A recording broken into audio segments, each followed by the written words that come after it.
Ernestina, Ernestina, empezamos el programa. Uy, tiene razón. ¿Cómo les va? Como se habrán dado cuenta, hoy el tema es la Antártida, una de las tierras menos conocidas y más deshabitadas del mundo. ¿Cómo podríamos definir ese continente tan especial que es la Antártida?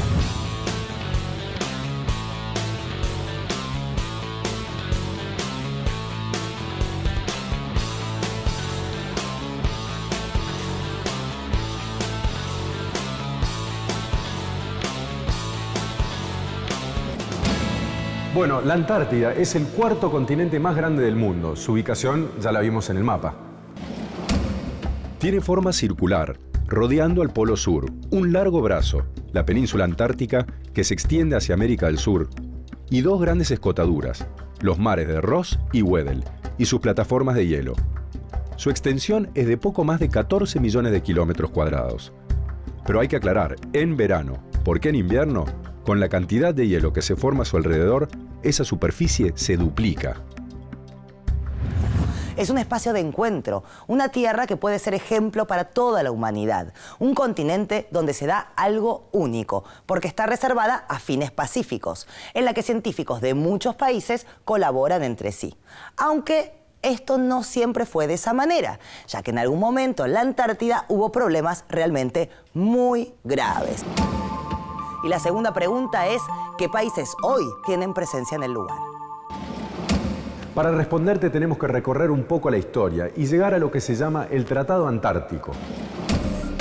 En el siglo XIX hubo intereses económicos de aventureros que cazaban focas. Así fue que los foqueros pedían licencias a las autoridades del gobierno de las Provincias Unidas del Río de la Plata. Entonces se fueron a cazar focas a islas antárticas. Ya en el siglo XX se produjeron una serie de conflictos entre los estados más poderosos del mundo, debido a sus políticas expansionistas, colonialistas, es decir, invasores y ocupaciones de territorios. Esto incluyó las dos guerras mundiales, en las que murieron millones de personas. La destrucción que causó la segunda de estas grandes guerras, que terminó en 1945, motivó que surgieran acuerdos internacionales para evitar futuros conflictos. Así se crearon asociaciones de países y aparecieron nuevas organizaciones internacionales, cada vez más importantes y con mayor influencia. Como la ONU, por ejemplo. Claro, la Organización de las Naciones Unidas. Este organismo se creó en 1945 sobre el escenario de la guerra y la Argentina es miembro desde su fundación. La ONU fue creada por 50 países. Hoy son casi 4 veces más. Sus objetivos principales eran mantener la paz y la seguridad internacional, garantizar el respeto por los derechos humanos y promover el desarrollo económico y social de todos los pueblos del mundo. Si bien desde entonces la ONU no pudo garantizar completamente la paz mundial, por lo menos evitó que se multiplicaran las guerras. Perdón, profe, ¿y la Antártida? Paciencia, Ernestina, ya llegamos a la Antártida, justamente una de las regiones del mundo sobre la que distintos estados empezaron a interesarse durante el siglo XX fue la Antártida. Y eso podría haber sido un importante motivo para serios conflictos. Me refiero a choques entre estados que pretendían controlar este continente despoblado. Fue entonces que, para evitar conflictos, 12 países decidieron reunirse para elaborar un tratado que permitiera evitar que la Guerra Fría se traslade al continente blanco. De alguna manera, el sistema de estados organizado desde la creación del Tratado Antártico facilitó la solución.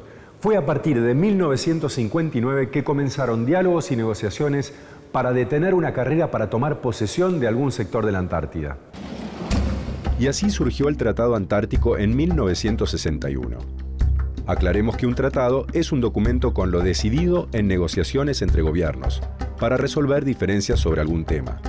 Mediante este tratado, 12 países se comprometieron a compartir la administración de la Antártida y garantizar su utilización con fines pacíficos y la cooperación internacional en investigaciones científicas. Un hecho importante fue que para evitar la guerra se prohibió el uso de armas nucleares y los militares solo pueden estar para apoyar a la actividad científica. Y los países firmantes del Tratado Antártico son Argentina, Australia, Bélgica, Chile, Francia, Japón, Nueva Zelanda, Noruega, Sudáfrica, la antigua Unión de Repúblicas Socialistas Soviéticas, Gran Bretaña y Estados Unidos. Quiero saber cómo empezó a explotarse la Antártida, o sea, ¿cuándo se llegó al continente? Se sabe que los primeros avistajes fueron durante el siglo XVII. Por ejemplo, en 1756, un navío español llamado El León, procedente del Perú, tuvo que enfrentarse con un temporal en el Cabo de Hornos que lo llevó por primera vez a una isla subantártica a la que luego llamaron San Pedro. Después, entre 1772 y 1775, el capitán inglés James Cook, un navegante y explorador inglés, desembarcó en las islas descubiertas por los españoles y les cambió el nombre, llamándolas Georgias y Sandwich del Sur. En el siglo XIX, el almirante Guillermo Brown emprende una campaña en 1815 para hostigar a la flota española en el Pacífico. Pero al atravesar el Cabo de Hornos, un fuerte temporal lo derribó hacia el mar Antártico, alcanzando los 65 grados de latitud sur. En sus informes, Brown indica la presencia de tierra cercana. En 1818, un comerciante llamado Juan Pedro Aguirre presenta al Consulado de Buenos Aires un pedido de autorización para instalar un establecimiento para la caza de lobos marinos en alguna de las islas existentes a la altura del Polo Sur. Esto confirma que ya en esa época Buenos Aires tenía conocimiento de las tierras antárticas, ya que se contaba con información de foqueros argentinos que habían visitado con anterioridad las islas. Pero recién, en 1831, el continente fue avistado por primera vez y la península antártica fue descubierta en 1839. Fue recién a principios del siglo XX que comenzó a haber una presencia permanente en la Antártida. ¿Y quiénes fueron? ¿Los Estados Unidos? ¿Reino Unido? En realidad, ninguna de esas grandes potencias, sino que fue nuestro país. El 22 de febrero de 1904, la Argentina fue el primer país en establecer una estación meteorológica permanente en la isla Laurie de Orcadas del Sur, a diferencia de las otras instalaciones de principales potencias que en ese momento eran temporales. Esto quiere decir que Argentina fue el primer país en establecerse en forma permanente, o sea, todo el año en territorio antártico. Sí, pero luego de 40 años, potencias como el Reino Unido, Francia, Estados Unidos y España comenzaron a instalar bases permanentes, ya que se encontraban muy interesadas en explotar los recursos marinos. El recurso que más les interesaba eran las focas, ¿o no? Sí, especialmente las focas. Con el tiempo, en las primeras décadas del siglo XX, algunas potencias europeas comenzaron a establecer algunas bases foqueras y balleneras temporales en el continente antártico. Y acá viene el punto clave y que te interesaba especialmente, Ernestina. Estos países comenzaron a reclamar derechos de soberanía. Estamos hablando de reclamar porciones de la Antártida como propias, como territorio de esos países. ¿Cuáles fueron las primeras potencias que se instalaron luego de Argentina? En 1908, Gran Bretaña se estableció en la península antártica con una base temporaria, Islas Georgias del Sur y Sandwich del Sur, bajo dependencia de las Islas Malvinas, que fueron ocupadas ilegalmente por Gran Bretaña y en 1962 declararon el territorio antártico británico.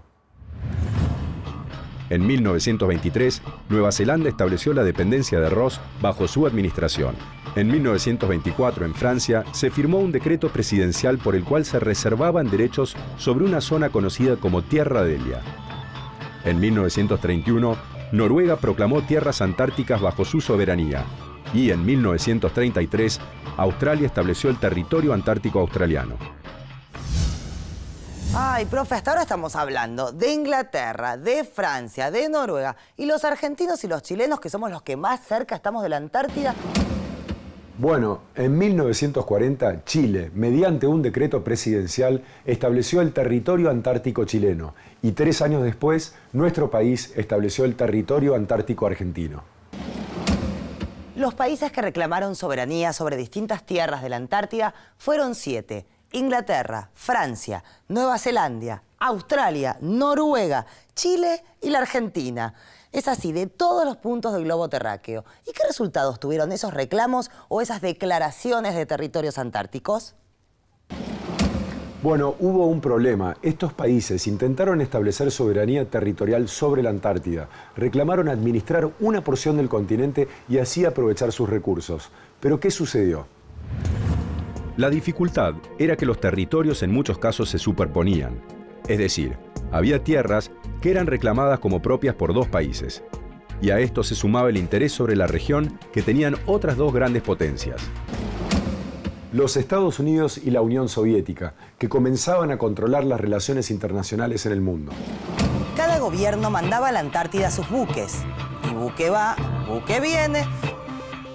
La situación se fue complicando y la región se fue convirtiendo en un potencial campo de batalla.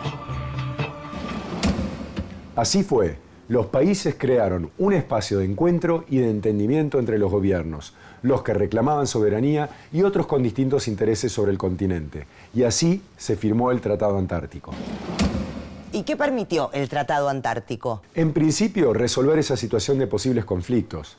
El tratado definió qué actividades podrían realizar los estados en ese continente y puso en un segundo plano, al menos por un tiempo, los reclamos de soberanía. La actividad principal sería la investigación científica. El Tratado Antártico se firmó en Washington, capital de los Estados Unidos, el 1 de diciembre del año 1959, por representantes de 12 países. A los 7 que habían planteado reclamos territoriales se le sumaron Bélgica, Japón, Sudáfrica, la Unión Soviética y el anfitrión, Estados Unidos. Los científicos de esos 12 países habían sido los más activos en la Antártida durante el llamado Año Internacional Geofísico, entre 1957 y 1958. Ese fue un programa internacional de investigación que había demostrado que era posible establecer bases sobre la Antártida y avanzar en la cooperación científica entre estados, evitando los conflictos por la soberanía. El Tratado Antártico entró en vigencia el 23 de junio del año 1961. Después se fueron incorporando otros 33 países y hoy son 45 los que lo integran, 28 en lo que se llama forma consultiva. ¿Qué otros puntos específicos define este tratado? Lo tenés ahí. Podemos leer algunos artículos. El primero es fundamental. Artículo 1. La Antártida se utilizará exclusivamente para fines pacíficos. Se prohíbe, entre otras, toda medida de carácter militar, tal como el establecimiento de bases y fortificaciones militares, la realización de maniobras militares, así como los ensayos de toda clase de armas. Pero esto está clarísimo. En la Antártida, ni maniobras militares, ni armas, totalmente prohibidas, ¿no, profe? Sí, acá hay algo que aclarar. El tratado no impide que se establezca en la Antártida personal militar, pero siempre y cuando esté dedicado a apoyar la investigación científica o a otros fines pacíficos. Así la Antártida no puede ser escenario de ningún tipo de batallas ni de guerras. Pasemos al artículo 2, que marca algo importante sobre la actividad científica. A ver, artículo 2, acá está. La libertad de investigación científica en la Antártida y la cooperación hacia ese fin, como fueran aplicadas durante el Año Geofísico Internacional, continuarán sujetas a las disposiciones del presente tratado. Es decir, que el tratado promueve las investigaciones científicas con fines pacíficos, a través de la cooperación entre los países. Y otro tema central es el de la soberanía. Está muy claro en el artículo 4. Artículo 4. Ningún acto o actividad que se lleve a cabo mientras el presente tratado se halla en vigencia constituirá fundamento para hacer valer, apoyar o negar una reclamación de soberanía territorial en la Antártida, ni para crear derechos de soberanía en esta región. No serán nuevas reclamaciones de soberanía territorial en la Antártida, ni se ampliarán las reclamaciones anteriormente hechas valer mientras el presente tratado se halla en vigencia. Quiere decir que sobre la soberanía no cambia nada, queda todo congelado. No sé si me entendió. Quiere decir, queda todo como antes de la firma de este tratado. Claro, los reclamos de soberanía de cada país no desaparecen, quedan en un segundo plano, como en suspenso, tal como estaban en 1959 antes del tratado. ¿Se firmó algún otro tipo de acuerdo entre estos países que involucre a la Antártida? Sí, además de ese primer acuerdo, el Tratado Antártico, se firmaron otros que forman lo que se conoce como Sistema del Tratado Antártico. ¿Se acuerdan que uno de los intereses de las potencias en siglos anteriores era la caza de focas, entre otros recursos?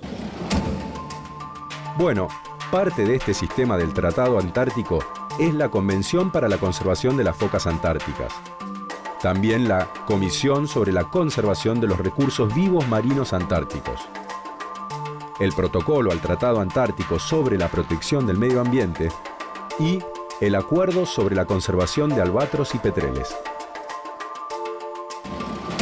Además, en las reuniones consultivas del Tratado Antártico que se realizan cada año, se tomaron unas 300 medidas sobre esta región. Y así, este sistema del Tratado Antártico busca preservar a la Antártida exclusivamente para fines pacíficos y proteger los recursos vivos de la región. ¿Cuál es la participación argentina en la Antártida? La Argentina es uno de los países más activos en el continente antártico y también en el funcionamiento del sistema del Tratado Antártico. Esto tiene antecedentes. Como vimos anteriormente, ya desde fines del siglo XIX, nuestro país enviaba misiones de exploración a la Antártida. En 1880, el presidente Roca apoyó una expedición austral proyectada por un marino italiano, Guillermo Bolle, que se concretó a través del Instituto Geográfico Argentino. Desde entonces se realizaron distintas exploraciones que permitieron hacer estudios intensivos sobre la naturaleza del Antártico, recomendados por sucesivos congresos internacionales de geografía, que culminaron en el llamado Año Geofísico Internacional. Fue entre 1957 y 58 cuando se revelaron muchos interrogantes científicos sobre la región. Profe, ¿qué organismos se encargan específicamente de los temas relacionados con la Antártida? En la Argentina, el Instituto Antártico Argentino, que se creó en 1951, y la Dirección Nacional del Antártico, creada en 1970, en reemplazo de la Comisión Nacional del Antártico, creada en 1940. Esta Dirección Nacional dependió del Ministerio de Defensa y ahora del de Relaciones Exteriores, y tiene varias tareas: el planeamiento, dirección, coordinación y control de las actividades científicas y técnicas que la Argentina realiza en la Antártida. Vamos a ver cuál es la presencia argentina actual en la Antártida. Las bases permanentes que se encuentran en funcionamiento son 6. Orcadas, Marambio, Jubani, Esperanza, San Martín y Belgrano 2. También hay 7 bases de actividad temporaria. Las bases Brown, Matienzo, Primavera, Cámara, Melchor, Petrel y Decepción. Estas bases son operadas a través de la Dirección Nacional del Antártico y del Instituto Antártico Argentino. Esperanza, fundada en 1952, funciona desde entonces, y allí se produjo el primer nacimiento en el continente antártico, en 1978. Tiene una dotación permanente de habitantes, entre científicos, personal de logística, meteorólogos y maestros de escuela, porque ahí viven varias familias. La población máxima en verano es de 90 personas y en invierno la población media es de 56. La base tiene 43 edificios, con una superficie de alrededor de 37.000 metros cuadrados. Allí se realizan investigaciones de glaciología, biología marina, sismología, biología terrestre y observaciones meteorológicas. Otra base importante es la base aérea Vicecomodoro Marambio, que se inauguró en 1969. Escucha qué lindo viaje podemos hacer. Ushuaia, Islas Malvinas y Antártida. 10 días recorriendo las maravillas del Atlántico Sur y el continente blanco. ¡Espectacular! Profe, la verdad me estoy entusiasmando mucho con viajar a la Antártida. ¿En qué momento se puede viajar? Bueno, desde hace algún tiempo se realizan cruceros turísticos por la zona, generalmente entre noviembre y marzo, cuando el clima es más favorable. Ah, es cierto. Me acuerdo del que casi naufraga, que tuvieron que rescatar a todos sus ocupantes. Sí, eso fue en noviembre de 2007. Fuera de esa temporada de verano, las condiciones climáticas dificultan bastante el acceso de turistas. Qué fresquete, ¿no? Profe, ¿cómo es el clima en la Antártida? Es obvio que es frío. Con solo ver esta campera basta para darse cuenta, pero lo que quiero saber es si hay diferencias entre las estaciones. Por ejemplo, si hay una época de muchas lluvias o cómo es el día o la noche. Bueno, hay diferencias entre estaciones dentro del clima frío que se da durante todo el año. La variación va de los 0 a 2 grados hasta las mínimas de menos de 50 grados bajo cero. ¿50 bajo cero? Pero eso ni lo marca el termómetro. Bueno, en la Antártida se registró la temperatura más baja del planeta, cerca de 88 grados bajo cero. Pero la diferencia más notable entre estaciones es que en verano los días no tienen noche, es decir, que hay luz natural las 24 horas, y en invierno sucede lo contrario. En el centro del continente se producen fríos extremos, con pocas lluvias en forma de nieve. Las costas tienen temperaturas un poco más suaves, pero con cielos muy cubiertos y muchas precipitaciones. La península antártica tiene un clima menos frío y son frecuentes la nieve y la lluvia. Debe ser dura la vida en la Antártida, especialmente en invierno, con esa noche permanente y tanto frío. Las bases están perfectamente abastecidas y calefaccionadas. Existen bibliotecas, gimnasios y en la actualidad hay televisión satelital, teléfonos e internet. ¿Y antes cómo vivían sin tanta tecnología? Era difícil, al principio se encontraban incomunicados por meses, hasta que pudieron instalar bases de radio para comunicarse con el continente. ¿Y cómo se abastecen de alimentos y de otras cosas de suma importancia para la vida cotidiana? Todas las bases de la Antártida son abastecidas todos los veranos a través de la logística de las Fuerzas Armadas. Argentina tuvo el rompehielos General San Martín hasta que lo reemplazó con el rompehielos Irízar. De esta manera se llegaba hasta todas las bases de la península antártica. Luego del incendio en el 2007, se decidió repararlo y, mientras tanto, utilizar otros medios de transporte, incluyendo el alquiler de un rompehielos. También llegan los aviones Hércules C-130, pero hasta la base de Marambio, en donde se encuentra una pista de aterrizaje de la Fuerza Aérea Argentina. En la base Marambio hay un avión más pequeño que permite aterrizar en la nieve con esquís y unir Marambio con las bases San Martín, Jubani y Esperanza. Durante el verano llevan helicópteros dentro de los aviones Hércules que transportan a científicos que viven en carpa durante 2 meses aproximadamente desde y hacia Marambio. Con estos transportes es posible trasladar al personal que cumplirá tareas científicas, técnicas, educativas, artísticas y logísticas, como así también las provisiones para la alimentación, calefacción y movilidad que serán utilizadas durante el período invernal. Acá estaba leyendo un dato interesante. Buenos Aires es sede de la Secretaría del Tratado Antártico. Sí, formalmente desde el 1 de septiembre de 2004. Y esto también tiene mucho valor. Y se lo debemos a la participación de los muchos investigadores y personal del Instituto y la Dirección Nacional del Antártico en los avances científicos sobre el continente. Y volviendo al Tratado Antártico, ¿qué hubiera sucedido si no se firmaba ese acuerdo? Es una pregunta difícil de responder. La situación era complicada por los reclamos de territorios superpuestos de distintos estados. El interés de las grandes potencias se fundamentaba en la explotación de los recursos de la región, como las focas y otros recursos marinos y geológicos.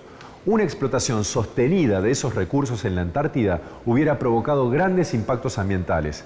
Eso sí podemos afirmarlo. Y el tratado y todo el sistema del Tratado Antártico se convirtió en un resguardo de este territorio para mantenerlo como un patrimonio mundial para las futuras generaciones. Vamos a hacer nuestro Pasando en Limpio. Así todos recordamos lo más importante del programa de hoy. ¿Y saben qué? Lo vamos a hacer en números.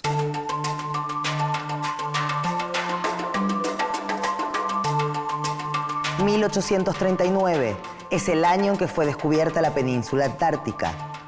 1904 es el año en el que Argentina estableció la primera base permanente en el continente antártico. 14 millones de kilómetros cuadrados son su extensión en verano. En invierno, el hielo duplica esa cifra. 12 son los países que se aseguraron, a través de este tratado, su administración con fines pacíficos e investigativos. 1951 es el año en que se creó el Instituto Antártico Argentino y 1970 marca el inicio de la Dirección Nacional del Antártico. 13 son las bases argentinas que operan en el continente blanco. 88 grados bajo cero es la temperatura más baja que se registró en la Antártida. Y acá termina nuestro recorrido por el continente blanco, una tierra que parece querer demostrarnos que la colaboración entre estados es posible, que el diálogo y los tratados pueden superar los conflictos y que así se puede avanzar hacia la paz entre los pueblos del mundo. Un sueño hermoso. Nos vemos la próxima. Yo me voy. Perdón, ¿me lo prestás? ¿Qué le hablo si es un muñeco?